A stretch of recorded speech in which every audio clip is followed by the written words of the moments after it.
Salut! Hai să vorbim despre Jetson One. Jetson One este un vehicul electric cu decolare și aterizare verticală, alimentat de 8 motoare electrice și construit din aluminiu și fibră de carbon.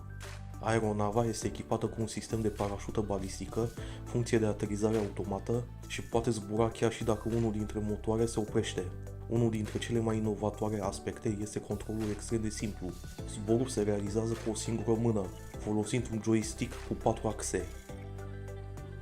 Compania a prezentat performanțele modelului în cadrul UAE Summit 2025. Evenimentul a inclus prima cursă oficială Jetson One, în care 4 aeronave s-au întrecut demonstrând cât de matură a devenit tehnologia de zbor personal.